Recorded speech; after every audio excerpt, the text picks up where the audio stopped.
Hola, somos Tommy Ro de Viaja con Apina. Acompáñenos a recorrer el Museo Egipcio de Barcelona. El museo está dividido en capítulos por piso para acceder rápidamente a lo que más les interese. Ahora sí, comencemos. Nuestra primera parada es en la planta baja, justo después de las taquillas, donde tenemos una serie de vitrinas especiales sobre la monarquía egipcia. Nosotros la apodamos el pabellón de los faraones.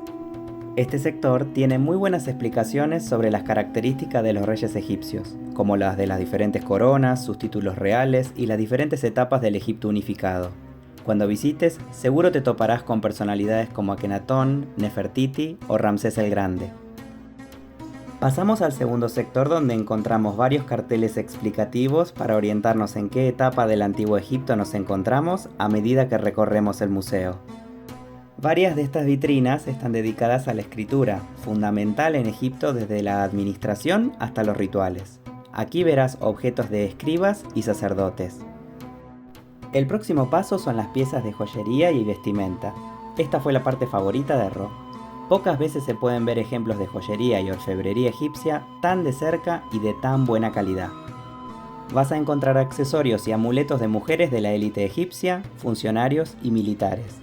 Muchos de los materiales con los que están hechos llegaban al antiguo Egipto desde muy lejos a través de las redes de intercambio, el equivalente de la época para nuestros pedidos por internet que vienen de China. En este otro sector encontraremos múltiples estatuillas y artículos diversos sobre los dioses y la vida de ultratumba en el antiguo Egipto.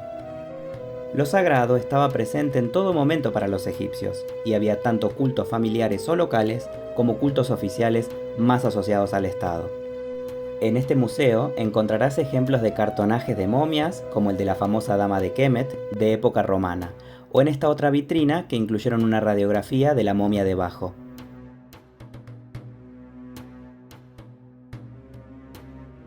Sobre este ataúd se exponían los efectos personales de la difunta. Acá vemos un espejo y también un apoyacabezas. En esta sala también hay coberturas de oro, relieves que muestran el proceso de momificación o rituales funerarios, máscaras funerarias y vitrinas que explican los conjuntos funerarios típicos del antiguo Egipto. Más adelante, el museo expone un ataúd abierto para poder ver la decoración del interior de las tapas. Por su preocupación por la preservación de la vida después de la muerte, los egipcios son uno de los pueblos de la antigüedad que más desarrollaron prácticas culturales y técnicas muy complejas para sus difuntos. Todos estos materiales pueden parecer menos impactantes que las pirámides o los templos, pero además de su belleza podemos aprender muchas cosas valiosas sobre cómo vivían los egipcios, qué ideas tenían acerca de la familia, el trabajo, el descanso, la dieta, su relación con la naturaleza, entre muchas cosas más. Así podemos ver cómo a lo largo de la historia egipcia fueron cambiando el arte, las técnicas y los estándares para ver que no todo fue siempre igual en aquel tiempo. Y por último aquí tenemos unas sandalias, símbolo del orden en Egipto, sobre una ingeniosa vitrina que tiene también un espejo abajo para que se vean las suelas. Y con esto finaliza la planta baja y nos vamos al subsuelo. Aquí encontramos una exposición dedicada al templo de Ptolomeo I, que fue un faraón del periodo tolemaico, es decir, de dinastías de procedencia griega después de la conquista de Alejandro Magno. Aquí vemos una maqueta del templo, donde se puede ver el pilono de la entrada y la capilla un poco más atrás. El resto de la sala tiene paradas explicativas con los materiales de construcción utilizados, dónde estaba ubicado y las inscripciones de sus muros.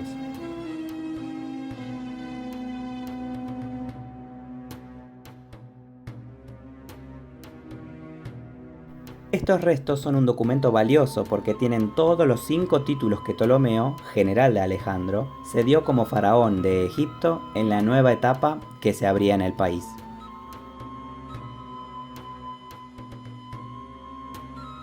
Las demás salas del subsuelo son muy útiles para completar la visión de cómo era la vida en Egipto en la época tolemaica, sus vínculos comerciales con el Mediterráneo y su sociedad heterogénea. Por eso vamos a encontrar objetos del Canaán o del Egeo, desde instrumentos musicales a estatuas de dioses, lo que nos permite imaginar la influencia que Egipto seguía teniendo sobre la región todavía en este momento. Hay un último pabellón dedicado al centenario del descubrimiento de la tumba de Tutankamón, el famoso faraón de la dinastía 18. En esta maqueta podemos apreciar la estructura de la tumba en el Valle de los Reyes. Ahí vemos sus 3 ataúdes y 3 sarcófagos y los objetos personales del joven rey, desde carros de combate hasta juguetes.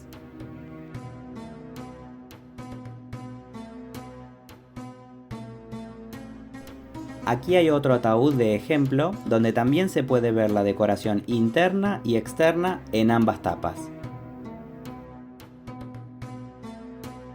En esta sección hay réplicas de objetos, fotografías de la expedición y una sección que muestra la reacción de la prensa en el momento del hallazgo de la tumba de Tutankamón.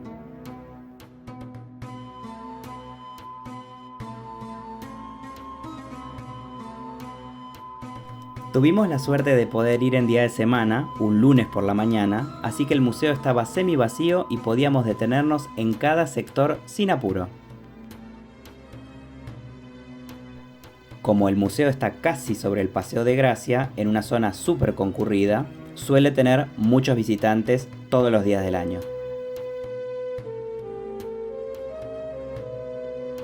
Nos despedimos del subsuelo y subimos a la primera planta. En esta tercera sección vamos a continuar viendo objetos vinculados con el mundo de Ultratumba, como estatuas del dios Osiris, más objetos funerarios y hasta capillas de culto.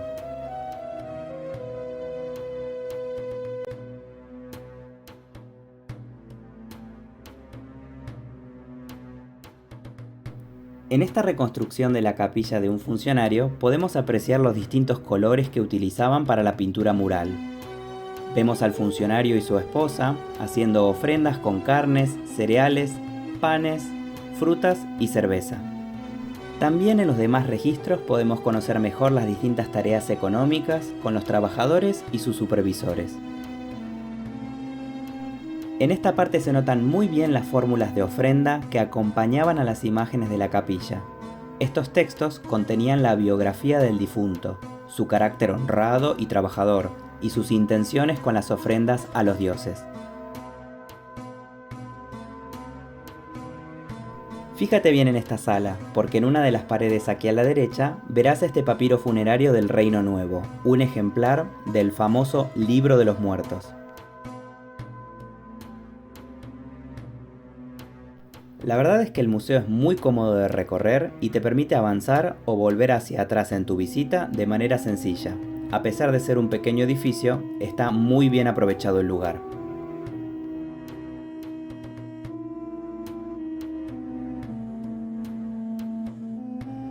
En esta otra cámara funeraria vemos un ejemplo de una puerta falsa. Ya desde el reino antiguo se incluían en las tumbas para permitirle al alma del difunto entrar y salir de la tumba.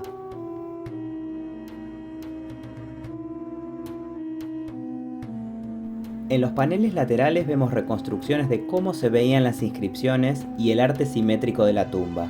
En el centro vemos la puerta, por donde saldría el alma del difunto para consumir las ofrendas que les dejaban los vivos y también para actuar en este mundo, ayudando o perjudicando a sus conocidos.